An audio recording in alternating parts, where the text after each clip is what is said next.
Good morning, it's Brian. It is the Art of Startup War. We are back. This is an investor's guide as to how to do really well in the investing space by investing in entrepreneurs who are absolutely phenomenal. Now, as all of you know, on these podcasts, there are two types of folks who are here. There's one type of folk that are generally investors, but they're really interested in the entrepreneur story. They want to see how an entrepreneur has taken the idea right from the very beginning, from that little seed of a tree, and then how they're going to grow it into just a monster, massive, big oak, which is going to last forever, but most importantly, be worth a ton of money. And then you have other investors who are way more shallow than that, who I kind of like more. And those investors want to make a ton of money, and you're keeping an eye out for the traits of a great entrepreneur who can break through. Which are the ones from the 1,000 that can break through and build that billion, 10 billion, $50 billion company? And how can you see it nice and early when the valuations are in a place where you can tell all your friends in the future about how you found the next Apple? Like, that's the general idea of this, right? We're going to race through the entrepreneur story. And the nice thing about us is we're not a promoter. I'm not somebody here saying, this is a really good company. I think I've analyzed them. No, screw that. We invested in this particular company.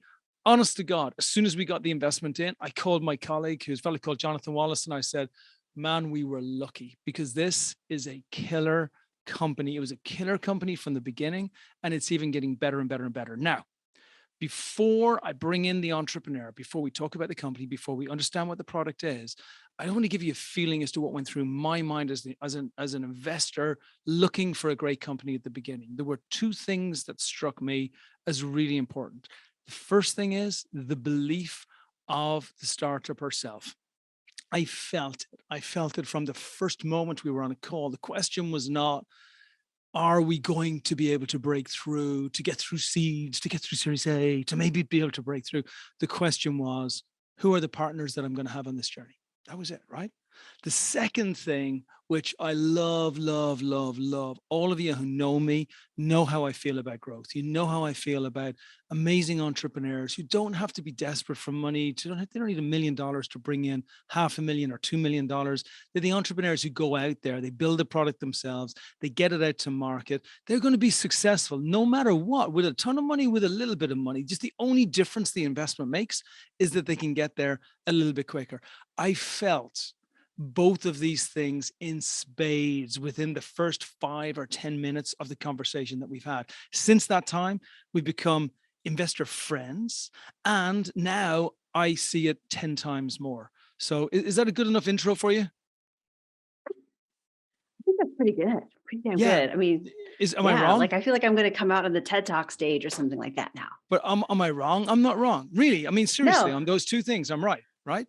Yeah, you're absolutely right. A, I'm super fun to work with. B, we're killing it with or without the money. And, like, I think that you recognize that in us, which is why we're people. We're from the Yeah, same tribe, Brian. it's very true. And the product itself is brilliant, right? So I'll lead in a little bit on the problem that's facing marketing today and just facing companies in general today. And this would normally on its own be enough for us to make an investment decision.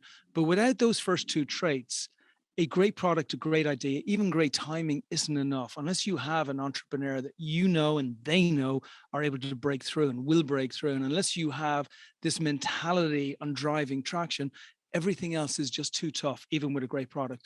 But I did love the product.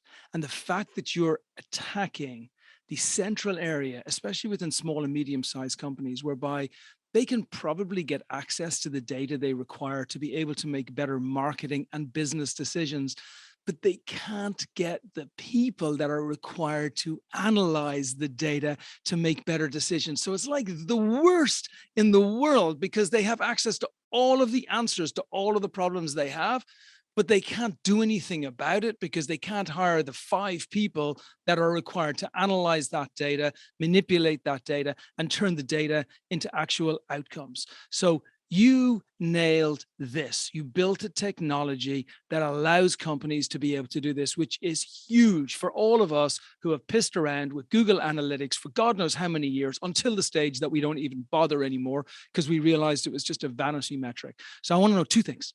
Number 1, how did you come up with this? Like, where did it come from? I know it's a huge problem, but where did it make it really personal to you? And then number 2, how did you know that you could nail it?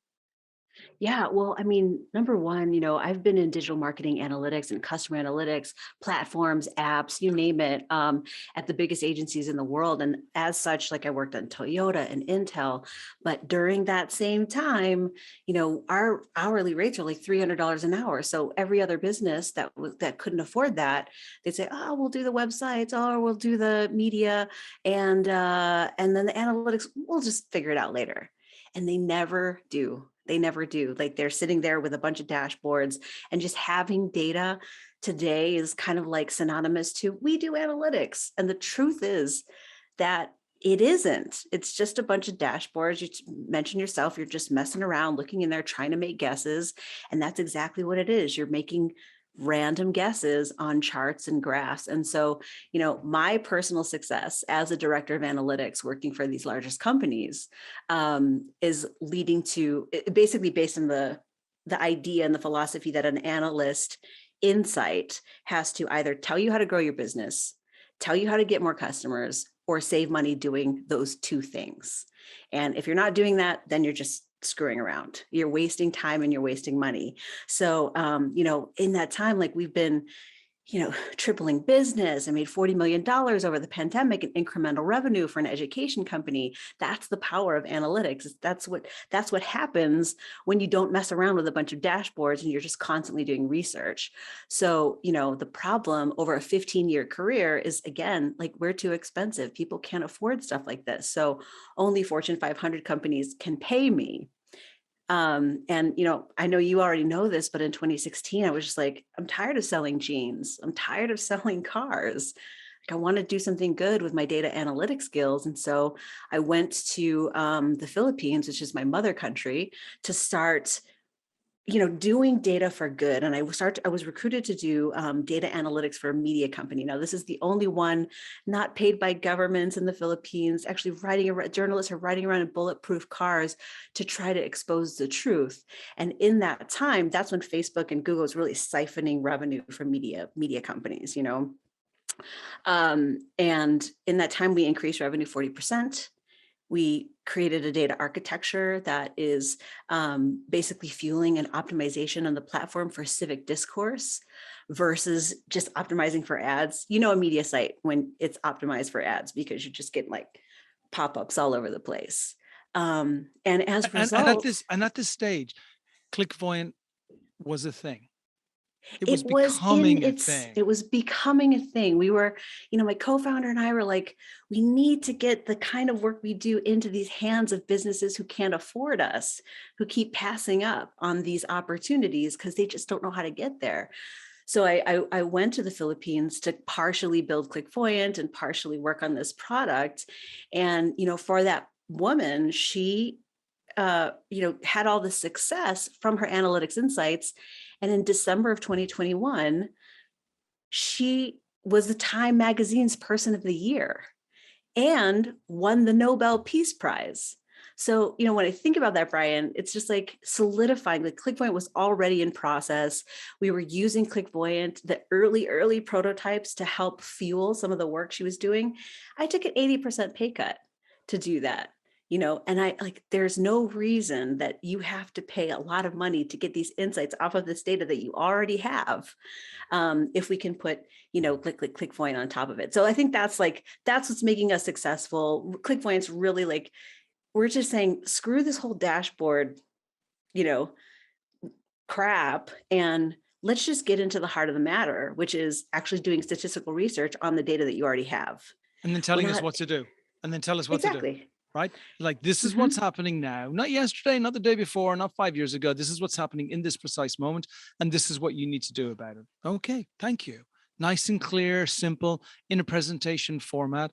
And then, so how did you turn it from your genius and your co-founder supplementing the skill gaps? And how did you turn that into a fully functioning AI platform, which allows you to build those type of insights, which are incredibly complicated? Like you are very humble about how you built this, but it's an incredibly difficult thing that, by the way, people have been trying to build since the beginning of time, and they have failed.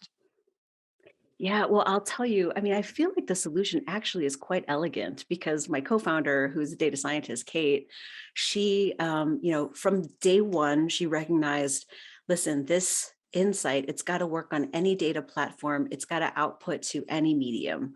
So we're going to decouple our actual software, which is like making these PowerPoint presentations that are ready-made for your managers or chief growth officer to present to a CMO. Or a CEO, she always says it's got to be we got to have some flexibility in what we put in and what we put out. And that's because, when we talk to our teams, when we were directors of analytics, we're saying, look, analytics is only half math. The other half is trust and communication. And that's something that no analytics product is thinking about right now. Every analytics product out there is like, oh, we're going to make all the analysts out there faster and better. And, the truth is that of all the people who can do data science, statistical modeling, things like that, maybe the top 10% can actually communicate. Yeah. And so there's really two jobs. Yeah. Right? Yeah. There's two jobs. It's the person who could do the modeling, and then it's the person who could actually convince and build trust. So, Clickvoyant is a product that somebody who can communicate and build trust can create these insights unencumbered by the need for technical skills. Yeah, it's brilliant. I remember when we first spoke, and I'm like, this is the most amazing. And you're like, oh no, I'm only part of a co-founding team. I'm like, is the other person almost as good as you? And you're like, she's better. I'm like, I'm in. Like, I don't need anything else. Is there a product? If there's a product. So you beautifully have nailed down, because look, with investors, there's one objective and then there's a couple of worries, right? The one objective is, can this team stroke person continue to raise follow-on rounds? Really, that's it. Like, a lot of people believe it's revenue leads to it. But if you have revenue and you're doing great, you're going to continue to raise follow-on rounds, and that will continue to increase the valuation. So investors will do great and they can show a return on their money or on their limited partners' money, right? Now, what are the risks? Well, the risks are, if it's a solo founder that maybe only has some of the skills, there's a challenge, right? Because there's going to be a moment where you're going to have to worry about crossing the bridge to those other skills needing to be done. If it is a solo founder that maybe doesn't have a huge amount of domain expertise, there's a worry because you know that they have to be learned. If there's a solo founder whereby there's no real direct line in revenue to 100,000, again, there's a worry. And if the market isn't big enough, there's a worry. And if there's no real ability to be able to communicate with investors, there's a worry. You were 10 out of 10 across the board. Like you said to me, no, forget me. My co-founder is better in all of the areas that you need to make sure that this works like a charm. And as far as like execution skills, are you kidding me? Like, don't let me even waste your time where I'm coming from. Revenue, I mean, I love coming into the revenue thing saying, hey, it's Brian here. I'm so great at revenue. And you're like, I'm already ahead of you. We did that thing. We did the whole revenue growth thing. So take us to, and I'm racing through this because I don't want to mess around with investors on this time. This is a good one. This is one that the moment after we invested, like, forget about having regret. I had euphoria, right? The month after investment, after we had gone through the acceleration program, I felt better than I had felt the day after investment. And today, as I watch the interaction with investment, as I watch the interaction with the customers and how the product is developing, I feel better than I did the last time. So I want to get straight to the meat, straight to the heart of this. You got it, you built it. You went over to the Philippines. You realized that you could do good by automating and bringing processes into the people that needed them. You fixed your sights on your ideal customer profile, which was small and medium-sized businesses that would otherwise need to hire one or two analysts, which they would never be able to afford to do, even if those people existed in the world today, which they generally don't because there's a huge shortage. And then you said, okay, now we're going to go to battle. We're going to go and find customers and sell this to them. And you did it. But and again, we haven't really talked about this, but like, how did you do all of this without raising millions of dollars? And how did you get to market without customers hating you at the beginning? Well, it helps to be a data analyst, Brian. I understand. We don't do anything that isn't data driven, whether it's in our finances or we're looking at our cash. Like, I'm looking at our model maybe 2 times a day, trying to like my whole 15-year career is understanding customer behavior, what messages that they're reacting to, and how to optimize the conversion rate on their behavior. So, Kate and I, first of all, Kate can release a prototype in 30 days. Like, that's just how amazing she is. Sometimes she's like releasing just a whole bunch of shit. And I'm like, wait, let's take some time to get some feedback on this. So she's super fast.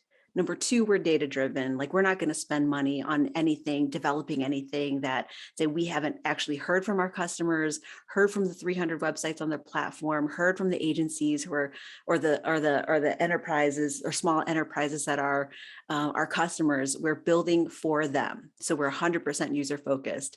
And I'm really excited because, we're building this growth, like, going from 10K to 20K MRR inside this fundraising period of like 3 months after we basically graduated. We were doing that all on our beta product, which is, not very sexy from a marketing standpoint or customer data standpoint. We have a lot of competitors, but our product is so good. That's how we've grown. Now we have a team working on our user experience who've built like things for Nike, for Medium, who basically designed the Medium platform. And, we just know we have all of the data to know how to spend our money efficiently. And that's, I think, how we've been able, I know that that's how we've been able to grow, how we think about our business and all aspects is just be data driven in every exercise. It's incredible. And those first customers, how did you approach them? And how did you manage the user interface and the experience at the beginning? Because you knew the outcome would be wonderful. But the problem with outcomes is they take a little bit of time to show that they're correct. And you have to manage people in the meantime. But you managed to manage these customers with virtually no churn and with all of them really allowing you to go through the entire process based on trust. Now, and everybody listening to this podcast can understand why there would be trust. Look, you've got one of the top data analysts in the world, or data scientists in the world, and you've got one of the top digital marketing analyst specialists in the world coming in to provide exactly that skill set, but you still have to manage the customer experience. Yeah, look, when we first got out of the gate, it took 17 clicks to get to your first analysis. Like, we're not perfect like any other business. We're trying some stuff and we're not thinking about it, and we're in our own heads. But when we started to see that our go-to-market strategies, we're getting these great conversion rates for trial period, but then zero on the actual, like, add your first data source. We like, okay, that's a data point that we have a problem with. So we did a little like scrappy cleanup of that. We reduced the 17 clicks to 5 clicks. Now we have virtually no accounts with no data connections. So that is, that's an improvement metric that we were able to do in 30 days. Again, when you're a conversion rate optimization specialist, analyst, like, you're constantly looking. So we're collecting the data. I think that's a lot of times, we know how important it is. So we spend a lot of effort making sure that we have it. That gives us a good foundation to make these decisions on. Like, we did that self-onboarding process in like inside of 30 days, and we increased that conversion rate, like within a week. So now we're on this UX path where we're going to redo the user experience inside. Well, this one's going to take a little bit longer because it's redoing our UX software. So like, that's going to be done in 8 weeks. The development's going to be done in 2-week sprints. So, like, we're just moving as fast as we can. And I think it's helpful to be motivated by the data, but also, we have a lot of really great partners who we've been in this industry building products, building websites for forever. We've got this deep network of people who love us and support us, that we can kind of get these offshore. Having been in the Philippines, having lived in Europe, we have access to a lot of different talent that maybe other startups don't necessarily do. Like, we're going like really domestic. So we're able to stretch our dollars in that way. And then in terms of customers, dude, we're talking about 17 click problem. Like, we went to product market fit. We're like, let's go to JWT and Omnicom, who we came from. And they were all like, this is great. We love this. This is gonna reduce work a lot, but we're time and materials.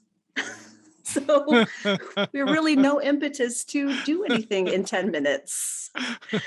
right? Or Accenture, who was super How stoked about it, but they were interesting. like, oh, well, Accenture, actually, our business model is a people model. So, Uh, our automations, AI ran, but doesn't this automated show you, process. doesn't this show you how awesome this is? Doesn't this reinforce why the world needs what you're doing so much? Because companies just want to make the right decisions in the least amount of time with the minimal amount of money. Like that's all. There's nothing else. And of course there's third parties that need to make whatever money they make, but they're not our problem. Our problem is if we don't make the right decisions at the right price, we go out of business. We don't survive. So this is a Mhm. survival game within, and that's what you're doing. You're helping save companies in many ways. What I would be really interested to hear as well is, as you're speaking to the companies, how do you quantify what the output will look like other than will save you time and save you money? Like, how do you take them to a place of looking where they are today and then positioning where they're going to be in the future and showcasing what the difference between those two places are?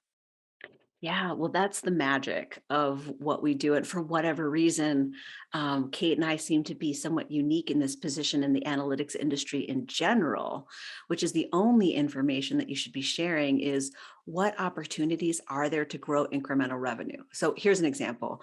We're looking at, you're bombarded with like age ranges, campaigns, platforms. Is Pinterest doing well? Is TikTok doing well? Is LinkedIn doing well for you?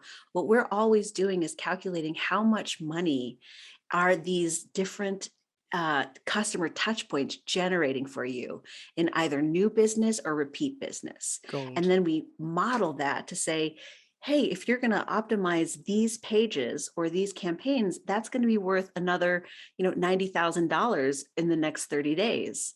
And every insight comes with a dollar value like that. So that like, if you've got like 10 things to do, then you can prioritize based on the dollar value of that insight. So Yeah. again, like we're just cutting through like the dashboard noise and getting into this place where I know what I need to do next. Yeah. And when I realized that we had won, there's plenty of times with you, I realized we'd won. But one of the things for me, which was the real key, is when the industry marketing agencies are taking you on board. And when they're saying, we cannot afford for this not to be in our hands, and we need to get as deeply involved with this from an investment side, even ourselves, as we possibly can. And so that must have been really encouraging for you because their job is to try and make sure that companies get a good return on their money. Absolutely. Like when Hawk Ventures invested in us and their due diligence process is to have the agency try out the product, see if they like it. And, they gave it to their strategy department. And when the strategy person received this PowerPoint presentation that our software provided, she was like, where did you get this? And I need more right away. So now they went from like that one proof of concept to now 10 brands. We're making case studies. But she was like, I have always had this hunch about my clients' SKUs, the number of SKUs. And now you just gave me an analysis deck with statistical significance that proves my hunch was correct. Now I can go in with the data and actually sell this in rather it being a hemming and hawing over whether or not we should do it.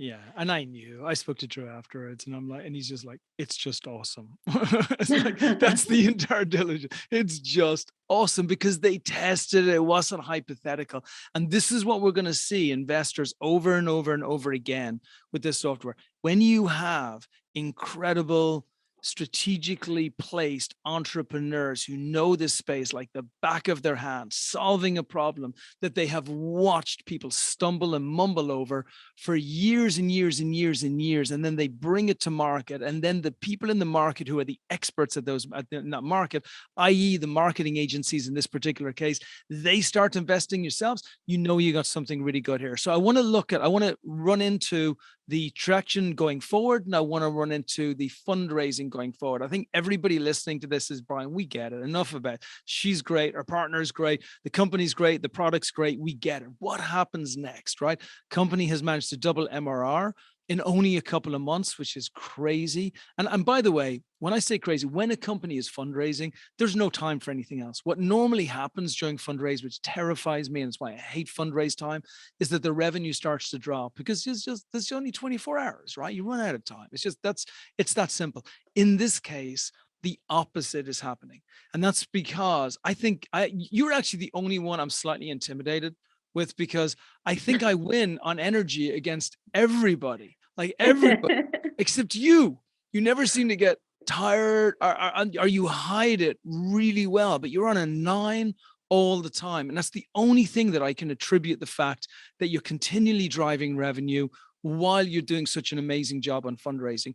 Could you just talk us through this? Can you? And maybe talk us through some of the more difficult parts as well, but then also what's happening on the fundraising, which I know is going great because I'm speaking to half of the investors, and also on the traction going forward. Where are we looking in 2022? Nothing's guaranteed. Everybody knows that. But where do you think that we're going to? And how does 2023 look? And then we can start mapping out where fundraising is, what's left in the round, what's going to happen with trajectory, and just the path to greatness.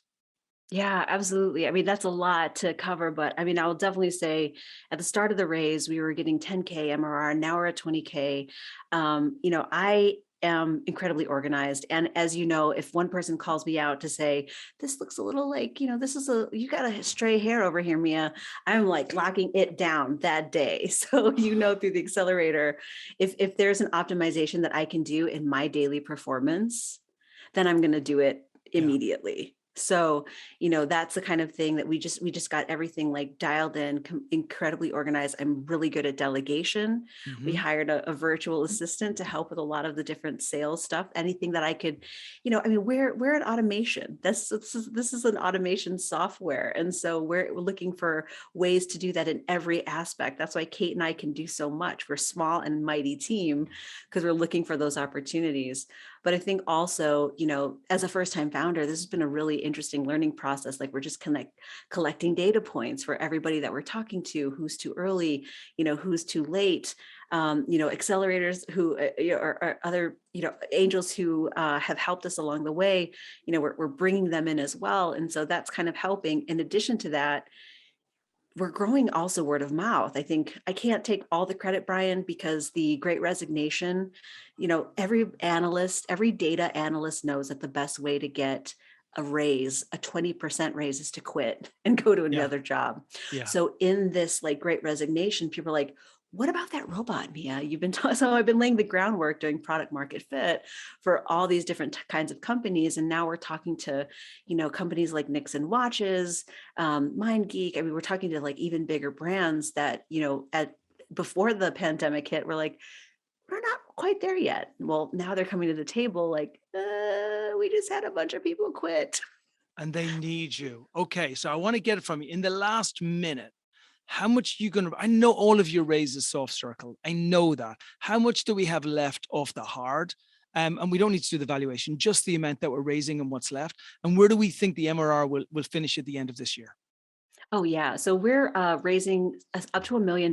We're about 35% of the way there. Mm-hmm. We'd like to close it pretty quickly because we're growing so fast. And, our rate of growth right now looks like we can hit 1 million ARR by the end of December, especially with all the changes to Google Analytics 4, people like the Great Resignation, everybody's gone digital.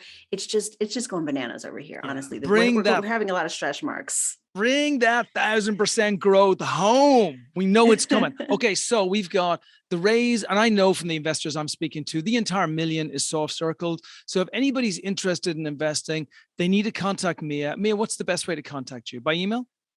By email, yes. Yeah. I mean, you could find it on the website, but it's mia@clickvoyant.com. That's the best way to contact me. Or hit me up, brian@expertdojo.com.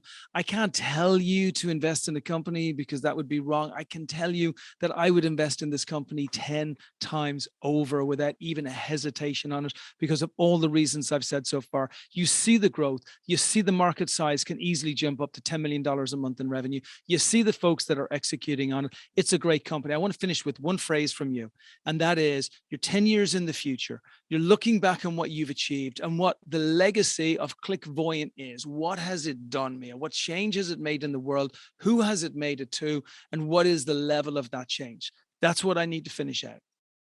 Absolutely. I mean, Clickvoyant is going to enable global businesses to be all data driven, thereby leveling the playing field. And like, if all these businesses have enterprise style insights, they're going to be able to do it faster and better than them, and be way more competitive. So, my biggest goal is that you can start a cosmetic company, never having been in Sephora, never having been inside, Amazon, and you're making all that money. You're keeping all that equity for yourself.